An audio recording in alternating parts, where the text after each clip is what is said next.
delighted that you could spend a little time with us as we move toward the holiday season. Yes, this week, of course, kicks off the holiday season with Halloween. And you know, it used to be that we thought of the holiday season as kind of the Christmas season, or maybe those pre or Thanksgiving post sales that kicked off the Christmas season, but no more. The holiday season officially begins with Halloween in terms of the fall, because it's becoming a big expenditure season.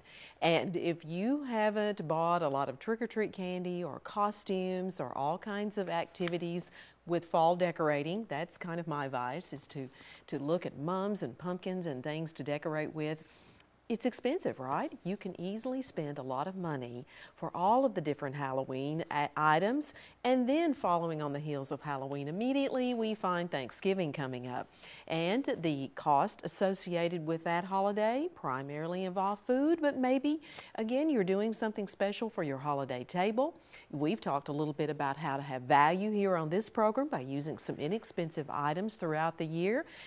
But hey, it's money. And then, of course, the big season where you are buying gifts for lots of different people and doing lots of different things together.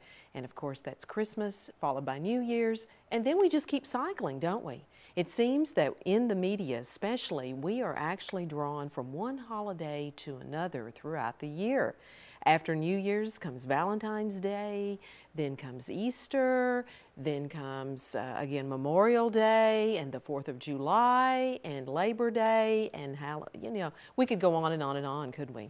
So finding ways to actually begin to think of holidays as a year-round budget expenditure, just like your property taxes and your insurance, because I can guarantee that many of us will often approach the amount of money that we spend on insurance, property taxes, some of our big expenditures, by actually looking at some of the holidays and gift giving and spending.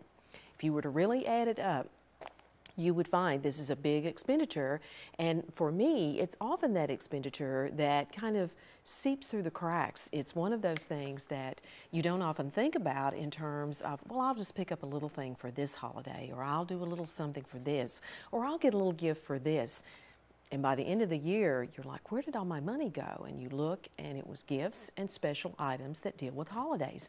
So holidays in themselves can really create financial blues, especially during any post-holiday season, such as after the first of the year, or at a time when you're all of a sudden having to look at another big expenditure, like your home insurance or your property taxes, and you find out you didn't budget for that.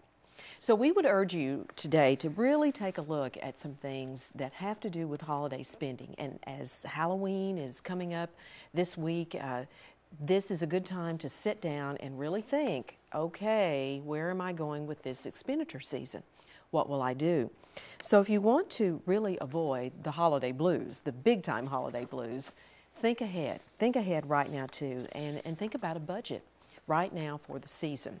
So take a few minutes, either before Halloween or maybe right after. Get your trick-or-treating done, get that all done, and by the weekend, by next Sunday or Monday, really buckle down and get serious about thinking about what you're going to do as far as spending for holidays this year.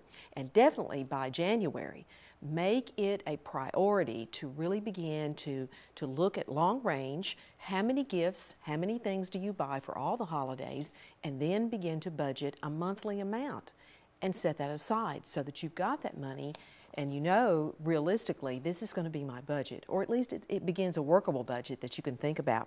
So first of all, make a list. Make a list of everyone that you would actually have to receive any gift during the holiday season. You know, who is it? And what are those little gifts too? If you have children, very often it will be your teachers, those that provide lessons or instructions. Maybe if at the office or at work, you're going to have little gifts and eating out for lunches, special lunches. Maybe again at church, it's your Sunday school class or your missions group or all of those. But each of these things adds up to be a part of your holiday spending. And then think too, if you love to decorate, I do love to decorate. I like to put up a lot of lights. Well, lights are expensive, so kind of check your decorating stash and make sure that you can figure out, can I really afford, and how much can you afford like that too. This year for the summer decorating season, I said, okay, I'm not going to buy as many plants. I'm just going to buy enough plants to put in one planter here and one planter here. Instead of having a lot of little planters, I just did 2 larger ones, which cut the cost, by the way, of all the plants. But yet, by the time that they grew out, like right now, even with this warmer weather we've been having, they're beautiful. So I've got to enjoy those plants and really, really take that expenditure and make it last for many months out of the year. So that's getting a lot of value out of that. Can you do that with your holiday decorating? Can you have a center focal point that maybe you kind of beef up just a little more, but yet not have so many little things that you add and do? That may be where you can start cutting back money. So make a list of everyone who's going to receive a gift, and then really think about how many things that you really realistically can buy for decorating and other incidental costs too. And by the way, that's gift wrapping along with decorating. That becomes a big expenditure. You know, what are the things you could do? So dividing this list will help you save for all these necessary expenses and being really realistic. When I really look back to last year's expenditures, and that's a good place to start, if you really keep a list of what you spend each month, even though you may not keep it up to date each month, but at least you can go back and catch up now, you'll really get a good idea of how much that you spent last year, and you'll have an idea of knowing what to get. Now in a moment we'll come right back and we'll talk about more things that you can do as far as saving money for the holidays, but also really give you a great opportunity to also budget into your holidays the idea of giving back. And that, again, is what this holiday season really is about. So stay with us. We'll be right back. We'll talk more about the holidays. Okay, Josh, do your stuff. Okay, people, you know the drill.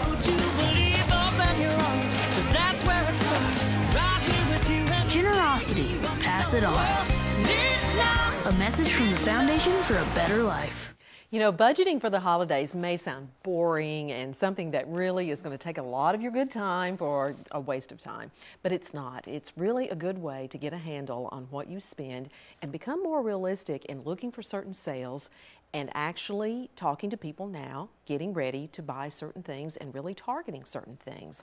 I know I just got a text from my niece who lives in Philadelphia, and she's already thinking about Christmas and she's thinking about gift buying, but she says, what do you really need? And that's a good question to start with, and I applaud her for really getting me to thinking, and I'm thinking, okay, yeah, I broke the leg on my electric skillet and I've had that duct tape together for a long time, so I think I need a new large capacity electric skillet. And that's something that I will really use a lot. I just don't think about it until I get it out and think, gee, I need a new electric skillet. But that's something I've already given her as a really good idea for a really practical gift that I will get a lot out of. So be thinking right now for yourself, what are some things within different budget ranges that you could give people that you really want? At our office, we actually come up with a little wish list, and it has to be $20 or less each gift. And so, you know, I often think, oh, well, I'd love to have a Christmas CD from someone, or I'd love to have a good book and think of some book titles, or I'd love to have a silver charm to go on a charm bracelet. Something that, again, is going to be in the budget range, but something that you would really enjoy getting and having as far as the person that you're buying from. Maybe it's a gift certificate from a favorite restaurant for a certain amount that you could have for lunch, or all those other things. But begin thinking about your gift list and think about what you really want to come up with the best possible things that you can give to someone else, but also to ask them as well too. So plan your shopping, plan your idea then to target sales. Once you kind of know of certain items that people want, it becomes easier to look at sales circulars of things that are soon to be on sale and really take advantage of a lot of those wonderful things at cheaper prices. So look at that too. You know, we mentioned before, one of the joys of the holidays is to actually give back. And one of the great ways that you can give back is to actually think about attending events or activities that are a lot of fun, but actually are charitable, and your donations can give back to a great cause. And there are lots of those, so pick and choose your favorites and ones you want to be a part of. You know, I would urge you to really think about the Allen County Extension Homemakers Holiday Auction that they have each year. That's a great fun party where they fix lots of different holiday treats to enjoy. It's kind of a holiday party, but at the same time, the only admission, of course, is to bring an auction item that will be auctioned off with a live auction by great auctioneers here in our community. A lot of fun and a lot of festivity. And your proceeds from these auction items actually go to benefit scholarships for Allen County Scottsville High School students, as well as scholarships for the Adult Education Center here in Allen County. Now, each year, the Allen County Extension Homemakers provide a $500 scholarship to the outstanding student in the Family and Consumer Sciences Department at Allen County Scottsville High School. And that scholarship recognizes, again, that student's academic achievement, but also their leadership roles working with FCCLA, which is Future Community Leaders of Tomorrow. And I think that gives you an idea of some of the great things they do. And of course, all other things within their school community. So that scholarship benefits a young person who will be going to a higher learning institution to further their education. And that is just one. The second youth scholarship, of course, goes to the Distinguished Young Woman Program here in Scottsville and Allen County to recognize the person who wins the panel evaluation or interview segment of that competition, which counts for the most points of that competition. And that's actually a segment where the young person is questioned by a panel of judges who look at the young person's ability to actually conduct themselves, the impression they give, their knowledge base in terms of specific activities, their ability to think on their feet for thought-provoking questions that center on how they look at their values and, of course, how they're looking at goals and life experiences. So it's a great way for a young person to be evaluated on their communication skills as well as their ability to really think on their feet in preparation for bigger things in the future. That award, of course, is done in memoriam to Todd Gibbs, a young man in Allen County, Scottsville, who passed with cystic fibrosis, taking his life at a very young age. But he was very involved in the community with a communications and media career with our own local radio station, WVLE, and also serving on the city council in Scottsville, working as a referee with basketball games, and being very involved with youth sports and being a role model and a mentor to so many young people. He also was very involved with the Allen County Extension Homemakers, loving their mission of serving family and community. And so we honor Todd Gibbs with this award. So that's two $500 scholarships that this auction will benefit. So when is the auction? The auction will be Thursday, November the 6th at the Allen County Extension Facility, which is right one block off the public square in our historic building at 200 East Main Street. And we would love for you to come. It will be a wonderful time and benefiting such a good cause with youth scholarships, as we said. But if we raise more money after the youth scholarships, which often happens, the Extension Homemakers will use this to support the Adult Learning Center needs, and that may be supplementing with testing fees for the GED test for many people who may not be able to afford the test fees, or simply enhancing graduation activities and so many other things as well. So that's only one of the things that you can get by coming to the holiday auction. All it is just one auction item. You can bring anything you like, and it will be auctioned off by live auctioneers that have a great deal of fun with the audience too. So think about that for your holiday giving aspect of your holiday budget, but don't forget giving as a part of the holidays. It is the opportunity for you to give back and to be a part of making the holiday season even more special, and you'll avoid the financial blues planning for it today. Stay with us. We'll be right back. There's a meaning no one knows, waiting to be set free. So what's the empty suitcase for? The grand prize trophy. I was born to be somebody. One of the fun parts about the holiday season is actually shopping because there's so many great sales, right? But especially if you are thinking about a large item purchase for yourself, you may find some special sales that meet exactly what you want.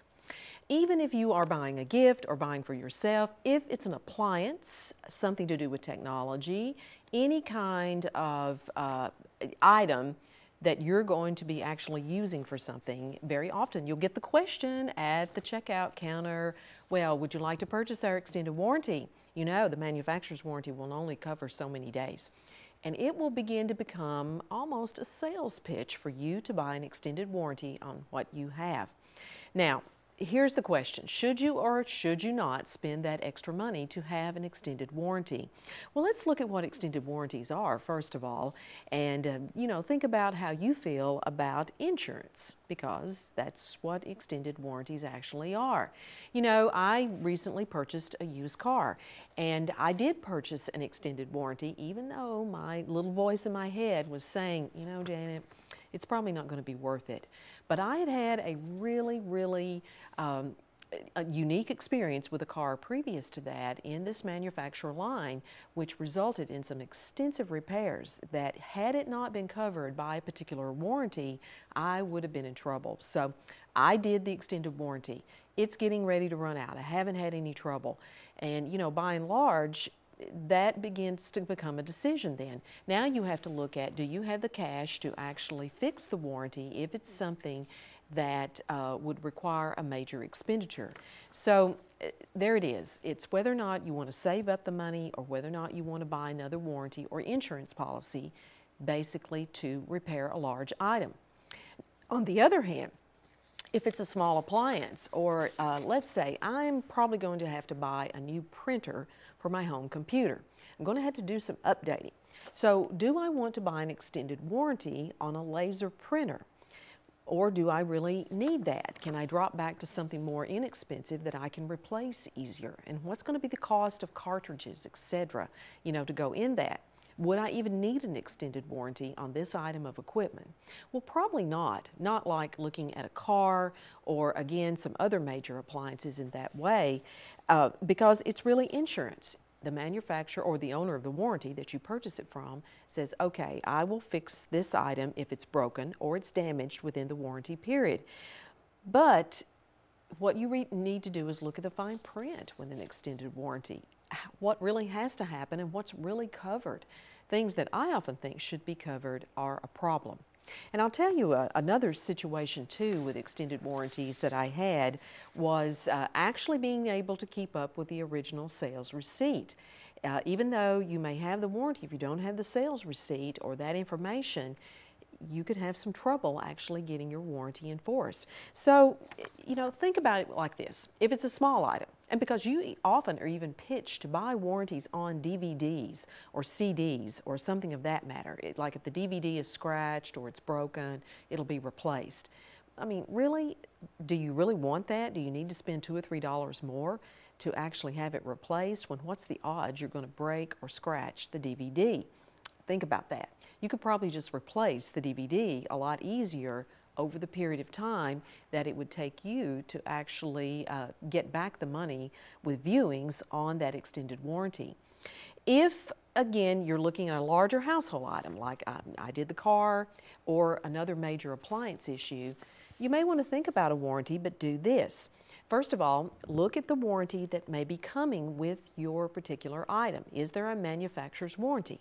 Okay, I actually, with the car, purchased extra miles for the car and, you know, began to really look at the number of miles that I drive and purchase some extra miles to kind of get it through a certain period of time to make sure there were really no bad manufacturer defects in the car.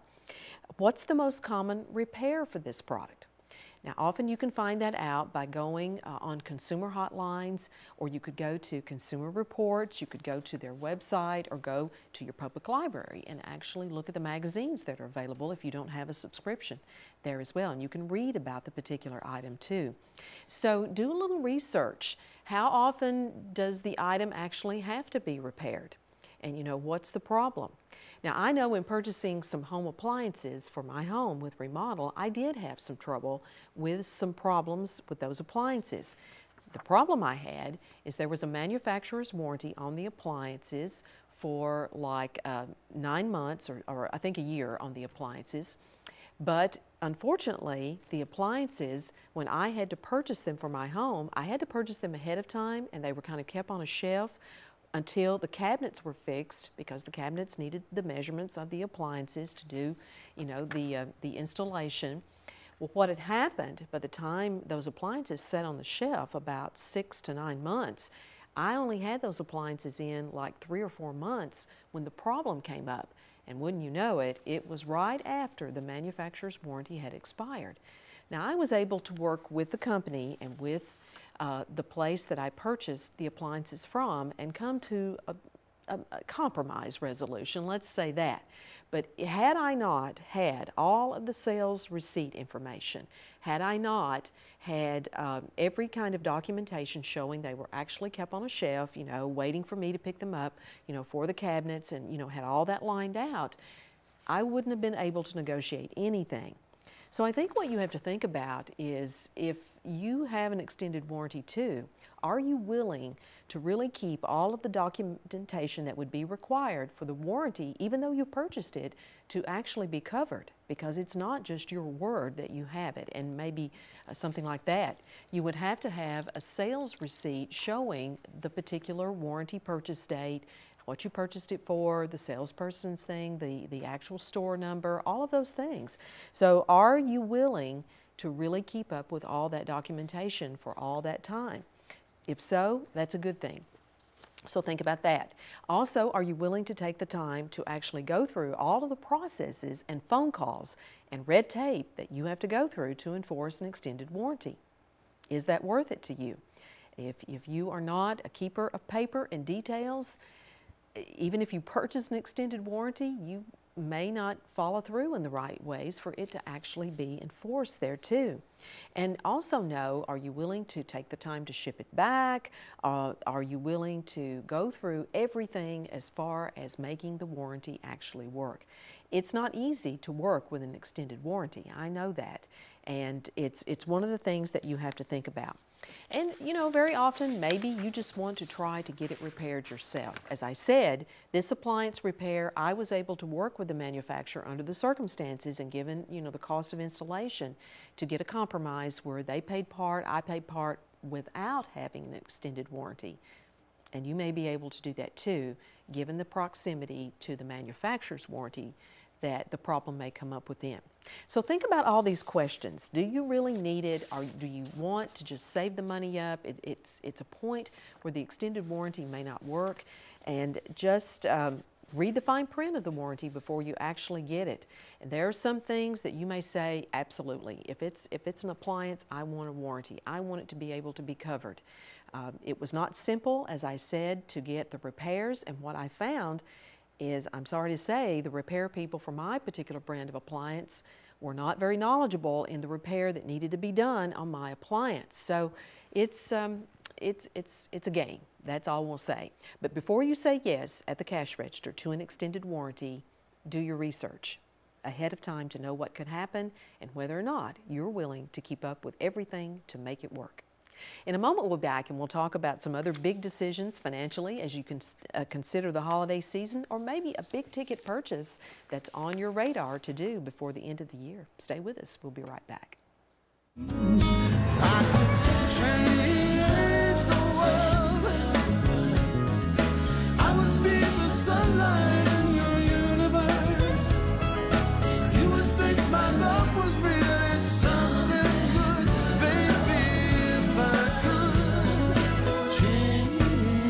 Make a difference. Pass it on. A message from the Foundation for a Better Life. If you are a young couple considering a house, or if you are the parents or grandparents of a young couple considering a house, or maybe you're considering a second home or whatever, if you're considering buying a house, very often the language and the housing market today has changed significantly. And what used to be the realm of getting a mortgage has really changed in terms of what you have to do to be able to qualify for a mortgage or to be able to actually buy a house. So know and understand that there are basically four C's to actually qualifying for a mortgage, and knowing the amount that you can afford to buy a home, a second home, vacation home, or a new home. And part of it is capital. It's the amount of cash that you would have available in the buying process to actually make a down payment, to pay fees, to pay closing costs, reserves, and your moving expenses. So how much capital do you have to get started with? The second is capacity, and that's your ability, based on your income, to pay a new mortgage payment, as well as other debts and living expenses. So that's calculated on your current income, your income history, your earning potential, the money, that amount that you owe, including any kind of car payment or student loan or anything. What is your capacity? To look at that. Now, your credit takes a look at your credit report and your credit history. How timely have you been in paying, again, your landlord, your rent, or your utilities, or your credit cards, or all of those things? And if a young person does not have a credit history, or maybe if you don't have a credit history, if you are a married couple and one of you has not significantly borrowed the money, or maybe you haven't taken out the loan, then building a credit history is pretty important, just in case you needed to borrow any kind of money at any time. So think about having a credit card that you might pay each month and demonstrate that you're credit worthy, or think about taking a small loan that you can pay back and build some credit history, in other words. Now, the other C is collateral, and that will be your new home. And so the lender will look at the home you want to purchase, they'll look at what it's worth and the value, and maybe that's a part of the security with a loan. And then they will look at different ratios as well. So those four C's go into whether or not you'll be able to get a mortgage. All of them are evaluated. In general, you can buy a home or would qualify for a loan that's about 2.5 to 3 times your income potential. But you know, that varies given the four C's. There will often be ratios that are used by lenders as well, and that is your housing expense to income. And that is generally, again, if you gross $2,000 a month, and you would have to look at your housing expenses and what's left, and so they would use that ratio to figure out if you would be able to pay a certain monthly amount. They would also look at your debt to income ratio. They would look at what you already owe and what you then would owe with the mortgage to see if you're able to repay the loan, and that's fair, right? And so they look at different things and come up with ratios in terms of amounts for a mortgage payment. So you can begin thinking ahead, you know, what are my living expenses right now? You can begin thinking ahead to think of how much debt do I have right now? How much mortgage could I take on? And if those answers are kind of negative at this point, begin to pare those down before you begin to house hunt, and get your numbers together to make sure that you have a good situation before you're ready to go talk to a lender. 2.5 to 3 times your income with the four C's, or what you can have, and that gets you in a situation where you can actually begin thinking about what type of mortgage that you can handle and not have the financial blues. Stay with us. We'll be right back. You! No! Your fault. My fault? Your fault. You're right. What? It's my fault. Maybe both of us. Just the two of us. We can make it if we try. For more information, of course, visit the MoneyWise website at the UK Cooperative Extension Service to find more information and even get your own copy of the topics that we've discussed today. And until next week, this is Janet Johnson, County Extension Agent here in Allen County with the University of Kentucky Cooperative Extension Service. And of course, we're wishing you a very good day.